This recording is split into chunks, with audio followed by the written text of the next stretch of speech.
اعوذ باللہ من الشیطان الرجیم بسم اللہ الرحمن الرحیم الحمد للہ رب العالمین والصلاة والسلام علی خیر خلقہ محمد وآلہ الطیبین الطاہرین واللعن الابدی علی اعدائہم اجمعین۔ محترم ناظرین و سامعین، حج کے مسائل بیان ہو رہے تھے۔ ہم نے عرض کیا کہ احرام چاہے آپ مکہ سے عرفات روانگی کے وقت حج کے لیے باندھتے ہیں، یا عمرہ تمتع کے لیے جو حج کا پہلا حصہ اور پارٹ ہے، یا عمرہ مفردہ کے لیے، احرام کی حقیقت تلبیہ ہے، لبیک اللہم لبیک لبیک لا شریک لک لبیک۔ یہ واجب کی حد تک ہے۔ مخصوص کپڑے پہننا وہ اس کے احرام کے جو ہے نا وہ شرائط میں سے ہے۔ اگر یہ سلے ہوئے کپڑوں میں بھی اگر کوئی لبیک اللہم لبیک کہے تو اس کا حج صحیح ہوگا، سلے ہوئے کپڑے پہننے کا کفارہ ادا کرے گا۔ تو حقیقت میں جو احرام ہے وہ تلبیہ ہے، لبیک اللہم لبیک کہنا ہے۔ اور حج یا عمرہ کے موقع پر یہ لبیک اللہم لبیک یہ نماز میں تکبیرۃ الاحرام کی طرح ہے۔ نماز میں جیسے ہی آپ نیت کر کے اللہ اکبر کہتے ہیں تو پھر نماز کو توڑنا حرام ہو جاتا ہے۔ باتیں نہیں کر سکتے، وضو جان بوجھ کے نہیں توڑ سکتے، قبلہ کی طرف پش نہیں کر سکتے، کھا پی نہیں سکتے، باتیں نہیں کر سکتے، قہقہا کے ساتھ ہنسنا جائز نہیں ہے۔ اسی طرح جیسے ہی آپ تلبیہ پڑھتے ہیں تو وہ کچھ پابندیاں لگتی ہیں، چونکہ یہ پابندیاں تلبیہ کے ساتھ ہی لگ جاتی ہیں، اس لیے میں نے مناسب سمجھا کہ تفصیل کے ساتھ وہ طواف کا طریقہ اور دوران طواف جو ہے وہ پیش آنے والے جو خلل یا کمزوریاں یا کمی بیشی ان کو بیان کرنے سے پہلے یہ ان محرمات کو بیان کیا جائے، چونکہ جیسے ہی تلبیہ پڑھیں گے مین میقات سے یا اسلام آباد ایئرپورٹ سے نظر کر کے یا جدہ ایئرپورٹ سے ان حرام کاموں سے واسطہ پڑنا شروع ہو جاتا ہے۔ بندے کو پتہ ہونا چاہیے کہ تلبیہ کے نتیجے میں کون کون سے کام حرام ہو جاتے ہیں۔ البتہ یہ ہم سب کو معلوم ہے کہ کچھ کام ایسے ہیں جو یعنی حالت احرام کے بغیر بھی ویسے ہی ابھی آپ اپنے گھروں میں بیٹھے ہیں تو وہ جائز نہیں ہے۔ جھوٹ بولنا جائز نہیں ہے، لڑائی جھگڑا کرنا، ایک دوسرے کے اوپر فخر و بہات کرنا، یہ بہت سارے کام ایسے ہیں کہ جو جائز نہیں ہیں۔ یا مثلا جس کو استمنا کہتے ہیں، کوئی ایسا کام کرنا ہاتھ استعمال کر کے کہ جس سے انسان پر غسل جنابت واجب ہو جائے، یہ عام حالات میں بھی حرام ہے، لیکن اس میں پھر اس کی شدت بڑھ جاتی ہے، کفارہ دینا پڑتا ہے۔ یہ چند ایک جو نام لیے ہم نے، یہ اگر مثلا عام حالات میں کریں گے تو ہو سکتا ہے وہ حرام تو ہے لیکن کفارہ نہیں ہے، حج کے دوران کریں گے تو اس کا کفارہ بھی دینا پڑتا ہے۔ اور ہم یہ اس بیان کے دوران، ریکارڈنگ کے دوران یہ عرض کریں بتائیں گے آپ کو کہ اگرچہ تلبیہ کے نتیجے میں 24-25 کام حرام ہو جاتے ہیں، ان میں سے بعض احرام سے پہلے بھی حرام تھے، احرام کے بعد ان کی جو حرمت ہے اس میں شدت آ جاتی ہے، سب کا کفارہ نہیں ہے، بعض کا کفارہ ہے، بعض کا کفارہ نہیں ہے۔ انسان سمجھتا ہے کہ شاید ہر وہ کام جو حرام ہے دوران حج اس کو اگر کریں تو کفارہ دینا پڑتا ہے، ایسا نہیں ہے۔ بعض کا کفارہ ہے، بعض کا کفارہ نہیں ہے۔ بعض کا کفارہ جو ہے وہ مثلا وہ اونٹ ہیں، بعض کا کفارہ گائے ہیں، بعض کا کفارہ جو ہے وہ بکرا ہے، بعض کا کفارہ صرف استغفار ہے، بعض کا کفارہ جو ہے غریب کو کھانا کھلانا ہے، بعض کا کفارہ ایک مٹھی بھر جو ہے نہ کھانا کسی کو دینا ہے۔ تو یہ جرم کی نوعیت کے مطابق جو ہے وہ کفارے کی مقدار بڑھ جاتی ہے، اور بعض ایسے ہیں کہ جن کا بالکل کفارہ ہے ہی نہیں، بندہ بس استغفار کرے۔ تو لہذا بندے کو پتہ ہونا چاہیے کہ تلبیہ کے بعد یعنی محرم ہونے کے بعد کون کون سے کام حرام ہو جاتے ہیں۔ پہلے تو یہ میں عرض کر دوں کہ احرام باندھنے کے، بلکہ احرام کے دوران آپ کا باوضو ہونا ضروری نہیں تھا، وہ میں نے گزشتہ پروگرام میں آپ کو بتا دیا ہے۔ تو حالت احرام میں یہ جو آج 24-25 کام بتائیں گے، ان کے علاوہ کوئی اور کام جو ہے نا وہ حرام نہیں ہے، اس پر پابندی نہیں لگتی ہے۔ آپ اگر باوضو ہو کے احرام باندھتے ہیں تو احرام باندھنے کے بعد تلبیہ وغیرہ پڑھنے کے بعد آپ وضو کو برقرار رکھنا ضروری نہیں ہے، اس سے آپ کا احرام متاثر نہیں ہوگا، آپ کا عمرہ یا حج متاثر نہیں ہوگا، اگرچہ باطہارت رہنا ایک کار خیر ہے، مستحب عمل ہے، اس کے نتیجے میں رزق و روزی میں وسعت عطا فرماتا ہے اللہ تعالیٰ، لیکن جان بوجھ کے ظاہر ہے جب آپ مدینہ سے مکہ جائیں گے، راستے میں آپ اتریں گے، واش روم جائیں گے، وضو ٹوٹے گا، تو یا راستے میں جو ہے نا وہ انسان ری وغیرہ خارج ہو جاتی ہے تو اس کو خارج کرنے میں کوئی حرج نہیں ہے، اور مجبوری کے تحت اگر واش روم جانا بھی پڑ جائے اور یا ری خارج بھی ہو جائے تو دوبارہ وضو کرنا کوئی ضروری نہیں ہے، یعنی اس سے عمرہ کا احرام جو ہے نا وہ متاثر نہیں ہوتا، نہ حج کا۔ اسی طرح مثلا یہ سگریٹ پینے سے جو پھر بھی کوئی کار حرام نہیں ہے، البتہ ہم سگریٹ پینے والوں کی کوئی حوصلہ افزائی نہیں کریں گے، ہم تو کہیں گے کہ جہاں تک ہو سکتا ہے جلدی اس کو ترک کرو، بلکہ بعض فقہا نے کہا ہے کہ اگر اس کے نقصان پہنچنے کا یقین ہے تو ایسی صورت میں جو ہے نا بلکہ ترک کر دینا چاہیے، وہ ایک الگ مسئلہ ہے، لیکن احرام کے ساتھ اس کا کوئی تعلق ہم نہیں جوڑ سکتے کہ حالت احرام میں مثلا سگریٹ پینا جو ہے نا خصوصیت کے ساتھ کوئی حرام ہو یا اس کا کوئی کفارہ دینا پڑے۔ تو آج ہم محرمات احرام یعنی احرام کے بعد لبیک اللہم لبیک کہنے کے بعد کون کون سے کام حرام ہو جاتے ہیں، وہ کون سے کام ہیں جو احرام سے پہلے بھی حرام تھے اور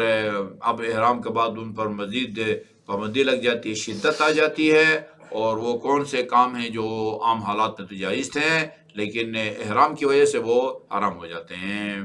تو میں پہلے وہ ایک فہرست بیان کرتا ہوں، پھر ان کی تفصیل میں جائیں گے، ڈیٹیل میں جائیں گے۔ سب سے پہلا جو عمل ہے وہ شکار کرنا ہے، اور یہ قرآن میں ہے کہ شکار صرف خشکی پہ رہنے والے جو وہ ہیں جانور، ان کا جو ہے نا شکار کرنا، رہنے والے جو ہے نا وہ آزاد اور درندہ قسم کے جو ہے نا وہ حرام ہیں، جی ہاں، سمندر میں رہنے والے جو جانور ہیں ان کا شکار جو ہے وہ حرام نہیں ہے، یہ بس حکم خدا ہے، آرڈر ہے۔ آپ کہیں کہ بھئی سمندری جانور کی شکار اور خشکی پہ رہنے والے جانوروں کی شکار میں کیا فرق ہے کہ سمندر والوں کا شکار جائز ہو اور یہ خشکی کے اوپر رہنے والے جانوروں کا وہ نہ ہو، اس میں ہم تو کہتے ہیں کہ الفارق النص، روایت ہے، حدیث ہے، فرمان معصوم ہے، جو فرمان معصوم کیا بلکہ قرآن کی آیت ہے کہ سمندری جانوروں کا شکار جائز ہے حالت احرام میں، اور خشکی پر رہنے والے جانوروں کا شکار جو ہے وہ جائز نہیں ہے، البتہ وحشی قسم کے جیسے شیر ہے، بھیڑیا ہے، ہرن ہے، اب اس میں فرق نہیں پڑتا وہ حلال گوشت ہو یا حرام گوشت ہو،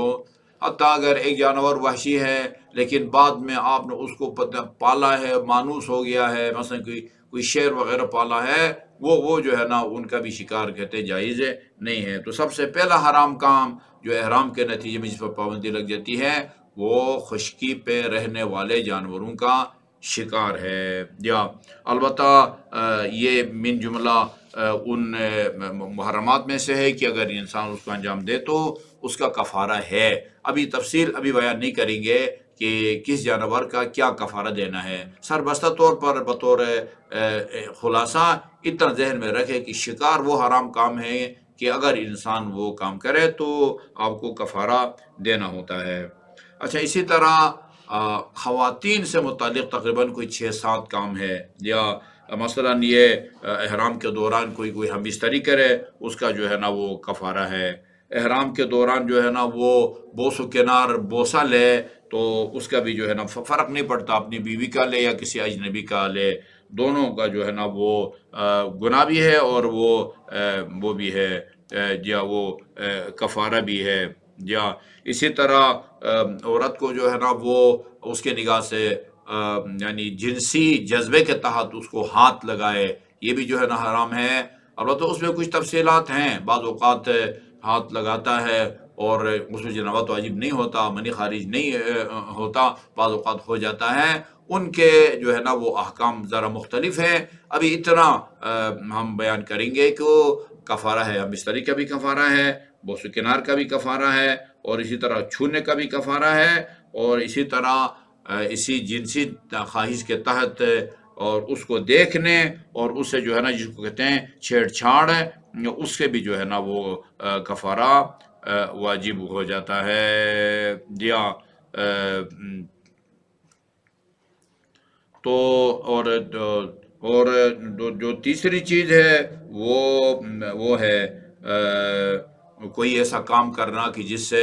غسل جنابت واجب ہو جائے، یا جس کو عربی میں استمناء کہا جاتا ہے۔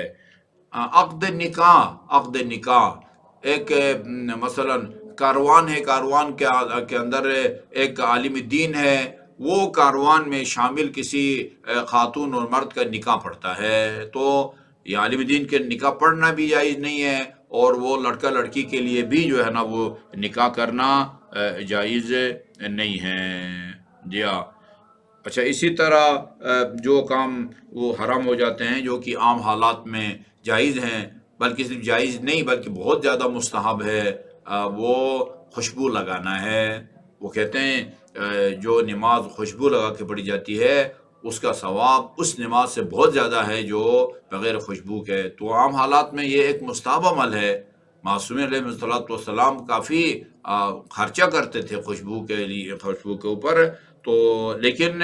حالت احرام میں خوشبو لگانا وہ جائز نہیں ہے۔ البتہ خوشبو کے بارے میں تفصیلات ہم بعد میں بیان کریں گے، یعنی ایسی چیزیں جو اسی خوشبو کے غرض سے جو ہے نا وہ بنتی ہیں، مثلا کوئی چیزیں کھانے پینے کی چیزیں ان میں بھی خوشبو ہوتی ہے، وہ ان کو سیب میں خوشبو ہوتی ہے یا پودینہ میں خوشبو ہوتی ہے، اس طرح کی چیزوں کو آپ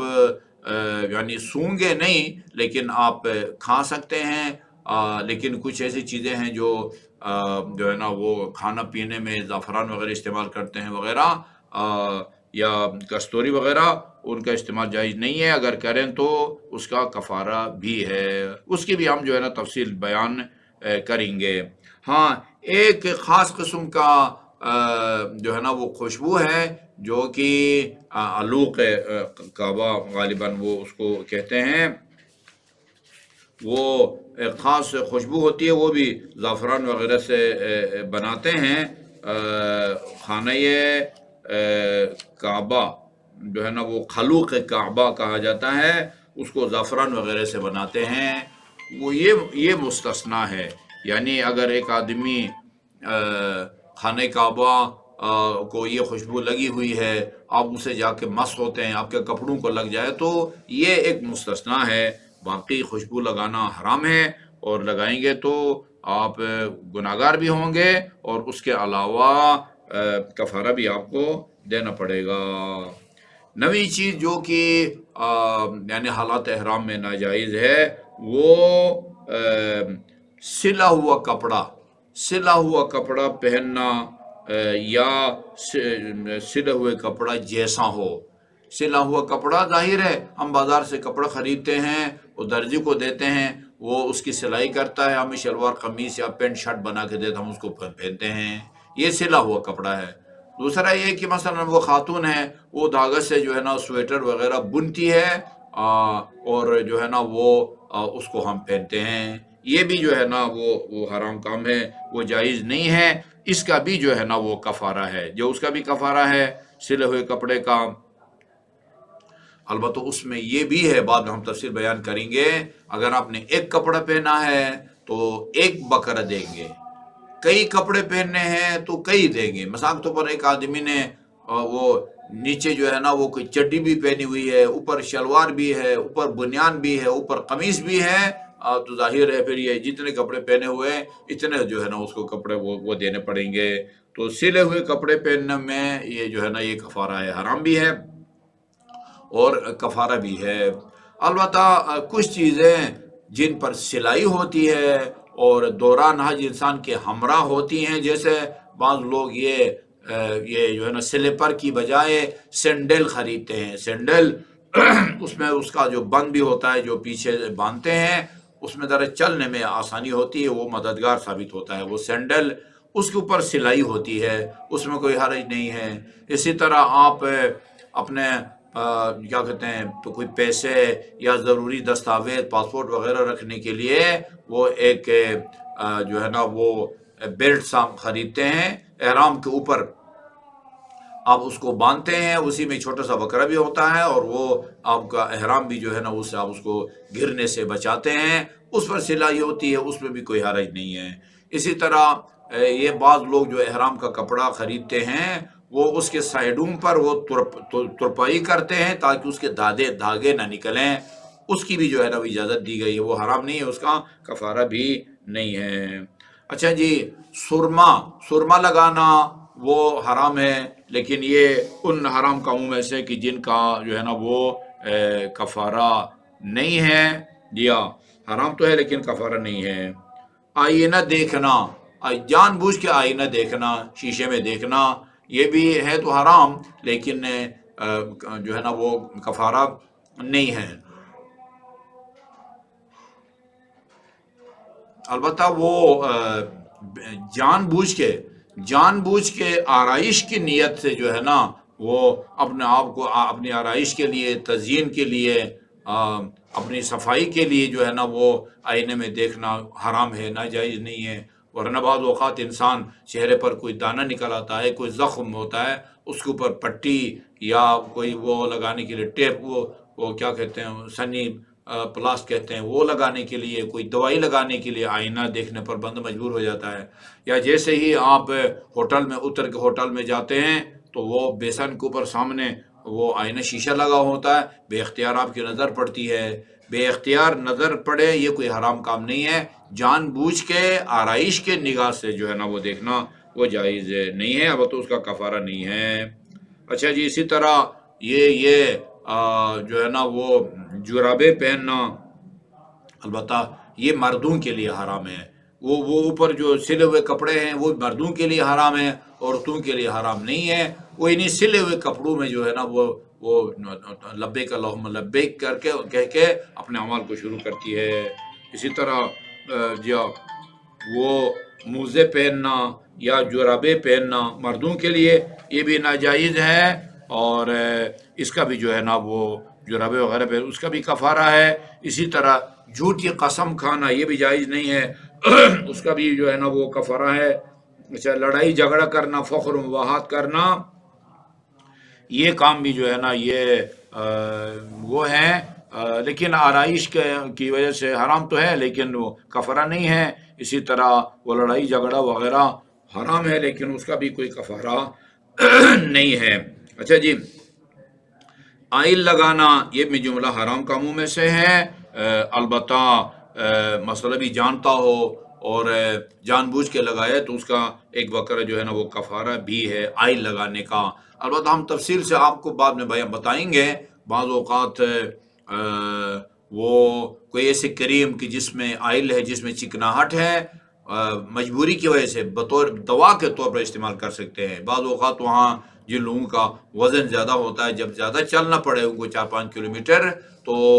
جو ان کے جو دونوں وہ ران ہیں وہ جو ہے نا ان میں وہ رگڑ جو ہے نا وہ آتا ہے، اور وہ بڑی تکلیف دہ قسم کی جو ہے نا وہ جگہ چھل جاتی ہے۔ اور یہ کچھ لوگ جو ہے نا پہلے ہی سے کوئی ایسے کریم یا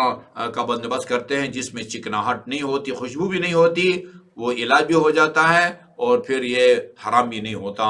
لیکن اگر آپ کے پاس اس طرح کا کوئی کریم وغیرہ نہیں ہے تو پھر علاج کی غرض سے اپنے آپ کو اس تکلیف درد سے بچانے کے لیے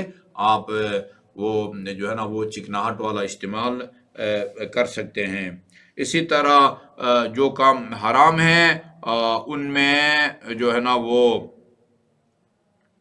جھوٹی قسم کھانا ہے۔ اسی طرح بدن کے اوپر جو جانور ہوتے ہیں، جوئیں ہیں، پسو ہے، کھٹمل وغیرہ آ جاتے ہیں، ان کا مارنا بھی جو ہے نا وہ جائز نہیں ہے۔ البتہ ان کا کفارہ کوئی بہت زیادہ نہیں ہے، ایک مٹھی جو ہے نا وہ کوئی کھانا کسی کو وہ دینا ہوتا ہے، جی ہاں۔ اور اسی طرح جی ہاں، اگر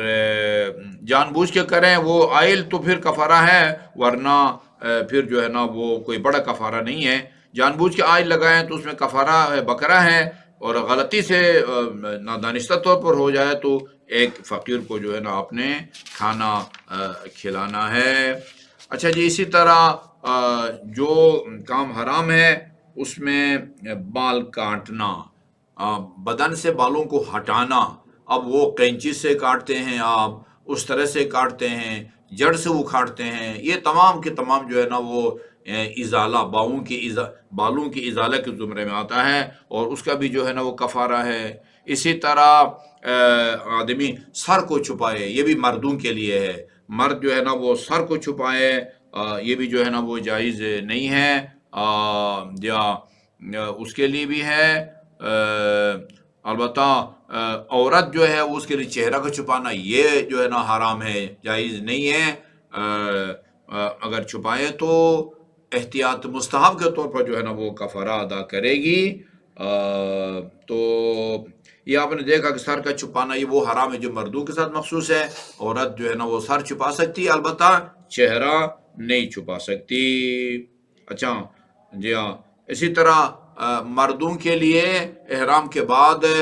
ایسے چیز کے سائے میں چلنا جو کہ حرکت میں ہے. ہوائی جہاز میں احرام کے بعد سوار ہونا، البتہ دن کے وقت بس میں سوار ہونا، ٹیکسی میں سوار ہونا، حتیٰ چھتری ظاہر ہے یہ بھی ساتھ ساتھ آپ حرکت کر رہی ہے. تو متحرک چیز کے سائے میں بیٹھنا جو ہے وہ جائز نہیں ہے، اور اس کا کفارہ بھی ہے. البتہ راستے میں فرض کیجیے آدمی اترتا ہے، درخت ہے اس کے سائے میں بیٹھتا ہے، راستے میں اترتے ہیں، مسجد میں جا کے بیٹھ جاتے ہیں، سایہ ہوتا ہے وہاں پر، ہوٹل میں کھانا کھانے کے لیے جا کے بیٹھتے ہیں، وہاں بھی سایہ ہوتا ہے. جو چیز ساکن ہے، جس میں حرکت نہیں ہے، اس کے سائے میں بیٹھنے میں کوئی حرج نہیں ہے. جو چیز حرکت میں ہے، جہاز ہو، بس ہو، ٹیکسی ہو یا چھتری، اس کے نیچے بیٹھنا جو ہے نا وہ ہے، اور اس کا کفارہ بھی ہے. اچھا جی، اسی طرح بدن سے خون نکالنا، جی ہاں، یہ بھی جو ہے نا اگر خون نکالے تو کوئی یہ حرام ہے. البتہ جان بوجھ کے کفارہ جو ہے نا احتیاط مستحب کے طور پر ہے. اور اگر اس دوران فرض کیجئے کوئی بیمار ہو جاتا ہے اور بلڈ ٹیسٹ کے لیے نکالنا پڑے تو وہ مجبوری کی صورت میں ہے، وہ حرام نہیں ہے، بندہ گناہگار بھی نہیں ہے. اور اسی طرح ناخن کاٹنا بھی جو ہے نا وہ من جملہ حرام کاموں میں سے ہے، اس کا بھی جو ہے نا وہ کفارہ ہے. اور سب سے آخر میں وہ اسلحہ لے کے پھرنا، یہ بھی جو ہے نا وہ حرام ہے، اور بغیر کسی ضرورت کے، تو اس کا جو ہے نا وہ شاید وہ کفارہ بھی ہو. اور ایک دانت نکلوانا، یہ بھی من جملہ حرام کاموں میں سے ہے. یہ ان کی میں نے فہرست بتا دی ہے. آگے اس کے جو تفصیلی احکام ہیں وہ پھر انشاءاللہ اگلے پروگرام میں بیان کریں گے.